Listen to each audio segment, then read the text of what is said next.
In terms of the Magnificent Seven, in terms of big tech, I think the strong get stronger. But look at the big picture.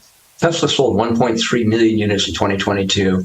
They're going to sell 1.8 million units this year. That's 40% year-over-year growth. Well, 안녕하세요. 여전히 댄 아이브 형께서는 테크주들이 조금 더 상방으로 올라갈 것이라고 말씀을 하시죠. 결국 새로운 대세 상승장을 만들 수 있는 기업이 테크주라는 뜻인데요. 확실하게 최근 추세를 본다라면 S&P 500 지수 추종보다는 테크 기업들의 퍼포먼스가 훨씬 더 좋습니다. 그리고 그 첫 번째 신호로는 매그니피센트 7 종목들의 공매도가 굉장히 많이 줄어들고 있네요. 결국 나스닥의 중심, 미국 증시의 중심은 기술주라는 뜻이 아니겠습니까? 그렇다면 테슬라의 주가의 강력한 반등은 도대체 언제 나올까요? 답은 정해져 있죠. 4분기 어닝 때 시장 예상치를 초과할 것. 그리고 현재 모델 3 새로운 버전이 중국에서 딜리버리가 되고 있습니다. 그렇다면 지금 가장 중요한 것은 180만 대 목표치 달성이 아닐까 싶은데요. 저는 99.9%가 가능하다라고 봅니다. 현재 180만 대 목표치를 채우려면 4분기 때 47만 6천 대를 딜리버리 시켜야 되죠. 하지만 월가에서는 시장 예상치 초과로 보고 있습니다. 최근에 딜리버리가 굉장히 활발하게 되고 있기 때문인데요. 월가의 예상치는 47만 6천 대가 아니라 48만 5천 대에서 49만 대까지 보고 있습니다. 결국 180만 대 이상으로 딜리버리가 될 거라는 점인데요. 트로이 테슬라이크 같은 경우에도 48만 7천 대로 현재 예상을 하고 있죠. 그리고 최근에 나오는 숫자들과 차트의 흐름은 4분기 때 강력한 주가 반등이 나올 거라는 신호가 나오고 있습니다. 먼저 테슬라에게 있어서 가장 중요한 중국 시장 판매량을 보자면요. 7, 8월 달에 전분기 대비 큰 매출 상승이 나오다가 9월 달 3분기 마지막 달에 굉장히 많이 떨어졌습니다. 그래서 이때 테슬라가 중국 시장에서 판매량이 계속해서 떨어지고 있다, 위기다, 이런 언론 기사들을 많이 접하셨죠. 하지만 10월 달에 그 판매량이 반등이 나오고 있다라는 점을 우리는 주목해야 될 것이고요. 그와 반대로 수출 같은 경우에는 9월 달에 크게 상승을 하였고 10월 달에 약간 주춤을 하고 있네요.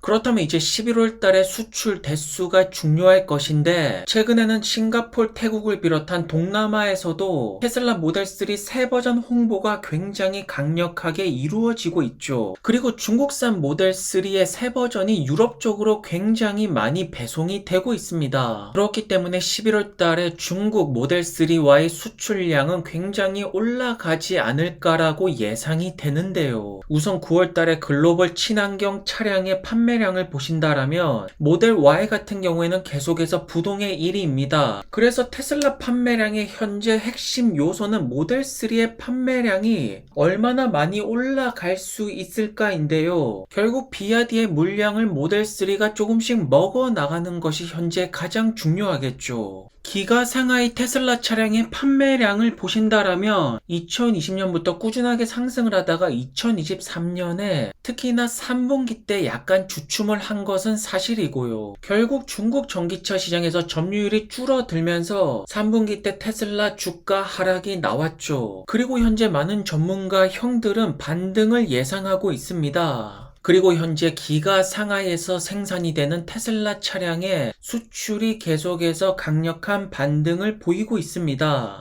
결국 현재 많은 월가의 애널리스트 분들이 180만 대 초과 달성으로 보고 있고요. 이 숫자가 나온다라면 주가는 정말로 강력하게 올라가겠죠. 그렇다면 11월 달에 판매 대수까지 발표가 되고 180만 대에 점차 가까워지는 숫자가 나온다라면 여기 보이시는 갭은 아주 빠르게 채워지면서 강력한 상승이 나오게 될 것입니다. 그리고 또 다른 반가운 소식이 있습니다. 테슬라가 중국에서 가격 인상을 하고 있습니다. 그렇다면 판매 대수뿐만 아니라 마진 상승 역시나 우리가 기대를 할 수가 있는데요. 모델 3 롱레인지 같은 경우에는 27만원, 모델 Y 롱레인지는 45만원 인상을 하였고요. 사실 북미 시장 같은 경우에는 전혀 걱정이 안 되지만 중국 시장이 워낙 경쟁이 심하고 하이브리드 물량들도 굉장히 많습니다. 그렇기 때문에 때문에 지금 가장 중요한 것은 모델 3Y의 판매량이 중국에서 얼마나 받쳐줄까인데요. 확실하게 오른쪽에 있는 모델 3보다는 왼쪽에 있는 새 버전이 훨씬 더 깔끔하게 보이시죠? 중국의 소비자들 눈에도 같은 생각이 들었으면 좋겠습니다. 결국 3분기 때 월가에서 목표 주가를 떨어뜨렸던 점이 계속되는 사이버 트럭의 딜레이와 소프트웨어 부분의 매출을 증명하라는 점인데요. 그리고 드디어 이번 달에 사이버 트럭이 출시가 됩니다. 보시는 것처럼 새로운 힐 커버 모양이 보이는데요. 저는 기존보다 이 모습이 조금 더 사이버 트럭이랑 잘 맞지 않나 싶고요. 그리고 점점 사이버 트럭의 크기들, 스펙들이 공개가 되고 있습니다. 그만큼 출시가 점차 한 걸음 더 가까워졌다라는 뜻이겠고요. 그리고 사이버 트럭이 출시가 된다라면 캠핑 영상도 올라올 것이고 많은 리뷰들이 올라오겠죠. 왜냐하면 지금 사이버 트럭에 대한 시장의 관심은 정말로 최대치가 아닙니까? 그리고 사이버 트럭의 상표가 등록이 되고 있죠. 뭔가 사이버 펑크랑 비슷한 느낌이 들죠.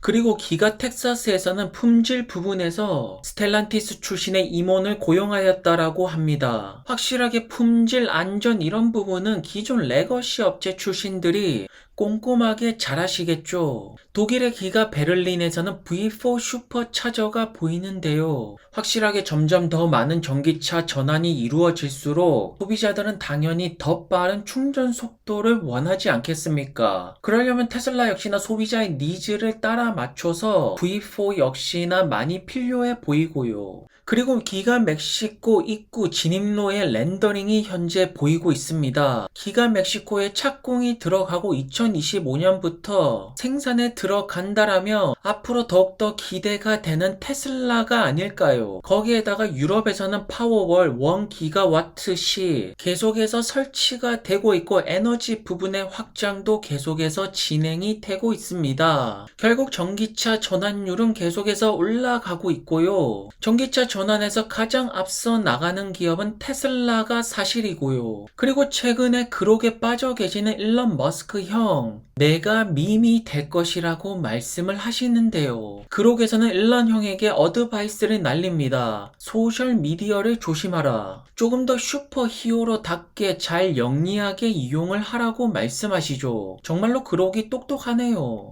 그리고 인류가 화성으로 갈 수 있냐고 물어보니까 역시나 일론 형이 만든 플랫폼답게 인간은 인류로 갈 것이라고 말하고 있습니다. 현재 수많은 분들이 투자할 곳은 AI, 인공지능이라고 말씀을 하십니다. 그리고 월가의 선택은 테슬라와 팔란티어로 가고 있는데요. And the reason why it just is very, very hard to compete against that is because the other players in this space are actually built to take you away from what is good for your enterprise. 정말로 많은 분들께서 팔란티어의 주식이 베스트 AI 주식이라고 말씀을 하고 계시죠. 지금 추세라면 결국 올해 $20를 넘겨버리지 않을까 싶은데요. 그렇다면 도대체 왜 많은 분들께서 AI 종목들 굉장히 많지 않습니까? 왜 팔란티어를 최고의 탑픽으로 뽑고 있는 것일까요? 팔란티어의 CEO 알렉스 형께서 정답을 말씀해 주시죠. 모든 대규모 조직은 잠재적 고객이라고. 즉 팔란티어는 제한성이 없습니다. 섹터에 전혀 영향을 받지 않고요. 그렇다면 매출은 무한대로 늘어날 수가 있다라는 점인데요. 그 중에서도 팔란티어가 현재 집중하는 분야는 아무래도 헬스케어 분야가 될 것입니다. 여전히 영국 내각에서 는 NHS 데이터 부분 팔란티어 많은 논란들이 오고 가고 있는데요. 사실 이 부분만 확정이 된다라면 정말로 큰 상승이 나올 것 같은데 많은 팔란티어 주주분들은 빨리 결과가 나오기를 기다리고 있죠. 그리고 최근에 짐 크레머 형께서 팔란티어를 사야 된다라고 말씀을 하시면서 많은 주주분들께서 불안에 떨고 계십니다. 하지만 그만큼 점차 시장에서도 팔란티어에게 관심을 가지고 있다라는 뜻이겠죠. 그리고 굉장히 흥미로운 소식이 나왔는데요. 팔란티어가 아폴로 플랫폼 무료 이용권을 뿌리고 있습니다. 마치 게임의 체험판처럼 30일 무료로 써보라고 하는데요. 많은 분들께서 게임 체험판에다가 결국에는 계속해서 결제를 하지 않습니까? 과연 팔란티어의 플랫폼을 한번 이용하고 다시 이용을 안 할 수가 있을까요? 한번 구독하기 시작한다라면 계속해서 구독료를 낼 수밖에 없는 것이 팔란티어죠. 팔란티어의 목표 주가들이 많은 분들이 다양한 방법으로 계산을 하시는데요. 매출 예상치가 되었던 EPS 예상치가 되었든 FCF를 계산해서 목표 주가를 내시는 분들도 계시는데요. 전체적으로 팔란티어를 불리시하게 보시는 분들은 2030년에 $100 가까이 갈 거라고 보는데, 제가 중요하게 보는 점은 여기에 AI 버블이 끼이고 유동성이 크게 공급이 되면서 대세 상승장이 나온다라면 충분히 $100 이상으로 우리는 볼 수가 있다라고 봅니다. 그 가능성은 굉장히 높고요. 왜냐면 AI가 모든 산업을 완전히 바꿔놓을 예정이기 때문에 당연하게도 이러한 기술력 섹터에는 버블이 낄 수밖에 없습니다. 다만 지금은 유동성이 모자르기 때문에 팔란티어의 주가가 $20에 못 가고 있지만